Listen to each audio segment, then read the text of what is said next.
Chancellor Banks is joining me now. Good to have you here on Picks and Politics. Good to be here. Thank you. So, Chancellor, let me begin first and foremost on the fact of the migrant crisis, right? We zeroed in on the number, 26,000, but that number is still rising, right? How are you managing it in terms of classroom size? Well, in terms of classroom size, we're fine. You have to remember that for the 5 years prior to Eric Adams being elected mayor, my coming into this office, we lost 120,000 students from our schools. So we have room for the students. The challenge really has been making sure that we're not overwhelming any one particular school, but we've managed. Kids assimilate very quickly. That's one of the things I think you'd find really exciting. The kids really do well, and we've wrapped arms around them. And things are going well. So we did speak to a few parents who said that their children couldn't attend the schools in their neighborhood because placement was given to asylum-seeking children or migrant children who were in those neighborhoods. It was a few instances. Did you hear about those, and how did you go about it? I think those are very rare cases. For the most part, you know, we've not had kids who've been in the neighborhood already who've not been able to go to their neighborhood school because of kids who are here, migrant families that are here. Very few cases that we've seen, and we've done everything we can to try to accommodate them to be in a school, you know, a little bit closer than maybe their first choice. But I think the bigger message for us is that we don't want anybody to walk away thinking that the migrant kids and their families have somehow presented a problem to us that we can't deal with. I do want to talk about State of the School speech last week because it was an alarming number. Now, you've talked about it before, but again, hearing it is just alarming with 60% at or below reading level. Is some of that in part because of what happened during the pandemic? No, what we've been experiencing with our students who are not on grade level has actually been going on for many, many years. It has actually very little to do with the pandemic. The pandemic exacerbated some of this. We have 64% of black kids in New York City and Latino kids who don't read on grade level. I mean, that's just horrendous. It's unacceptable. It's part of the reason why we put in our new program, NYC Reads, which has phonics as its basic core, decoding words. We're going to get our kids back on track so that they're really able to learn how to read. If people cannot read at the level they're in, the grade level they're in, should they progress to the next grade? Well, it's really hard to be successful at the next grade if you've not even been able to master the basics at the grade before.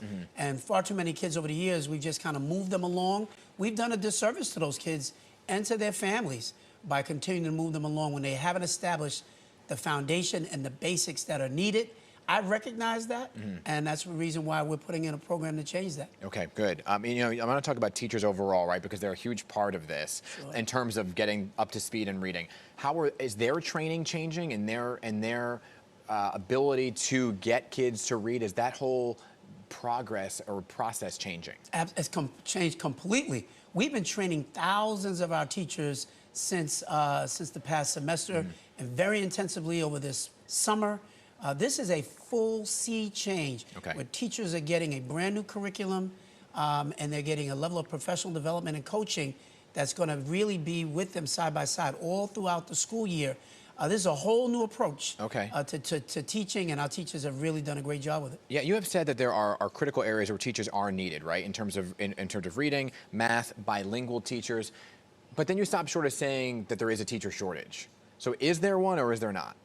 Well, when I say there's no teacher shortage, there's no teacher shortage, you know, in terms of the grand scheme of things. We have enough teachers. We do have a couple of areas, though, where for decades, we've always struggled in getting enough special education teachers and teachers of English as a new language, as an example.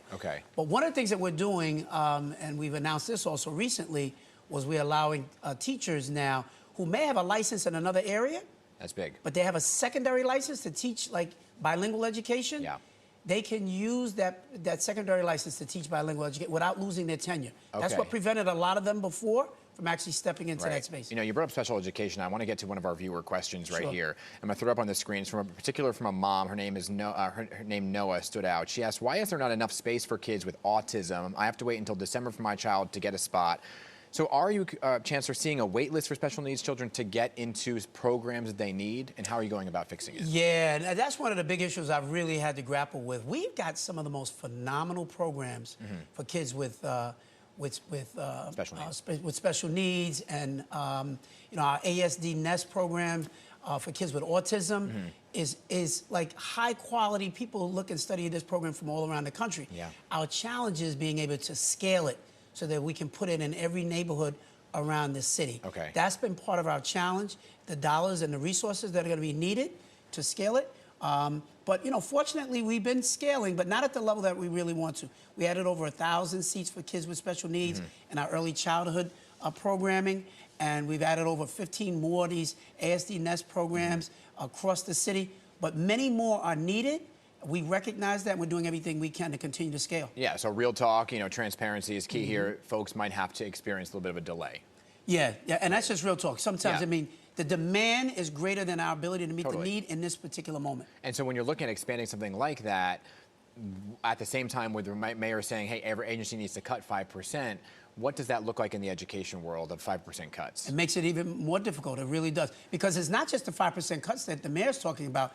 Add to that the stimulus funding that we received, the billions of dollars that, you know, during the pandemic, those dollars have now essentially run out. Okay. And a lot of our programs were funded purely by those stimulus dollars. So now we've got to couple that together with the PEGs. We're facing some very, very difficult challenges now. I had Councilman Justin Brennan on last week, the finance chair, said he will not vote on the budget if there are cuts to education. I mean, the mayor said every agency. So what is something you're looking at in terms of cutting? You know, something tangible that people might understand. Yeah, I don't want to alarm anyone right now, because what we are doing is over the next couple of weeks, we're looking into this very deeply. What programs may have to be cut? Because you have to remember, the mayor also said no layoffs as well. Right? The mayor has a responsibility to balance the city's budget. That's his responsibility. He is doing that. And every agency in the city is going to have to deal with some measure of cut. So I don't want to get into any specific programs right now. We'll do that over the next couple of weeks. But it's interesting when you say that Councilman Brandon said that. I've heard that from a lot of people. Yeah. They say at the same time, we know that there are challenges. And so you can't say you know there are challenges and our city is facing tough times, but don't cut anything. Right. That's not realistic. So no layoffs, but would there be, say, a hiring freeze on teachers?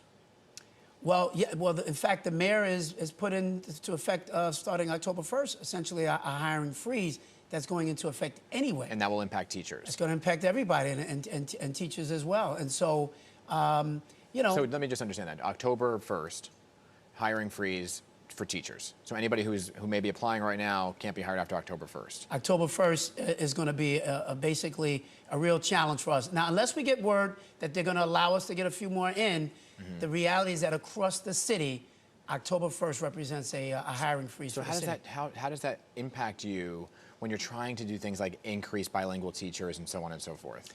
Well, that's not going to really have a major impact on us. You have to remember, you know, when we talk about teacher shortages, that's a national problem. Yeah, I just meant a freeze, yeah. Yeah. In New York City, we do well. We don't have any major shortages in New York City. We could use a few more teachers in certain areas, but when I talk to you about the tenure issue, those are not new teachers. Those are teachers who are being redeployed. So that wouldn't to be fill impacted by a freeze. Wouldn't be impacted by a freeze at all. Understood. I appreciate your real talk. I appreciate your transparency. You kind of lay everything out. You're not afraid to answer any questions. So you're welcome back anytime. As always, Chancellor. And the best days are ahead for New York City and our public schools. Good. In spite of these challenges, I truly believe my mother was a teacher for her entire life here in New York. So I'm glad to see that things are changing. Thank you to her. New York City Schools Chancellor David Banks, appreciate you being here on Picks and Politics.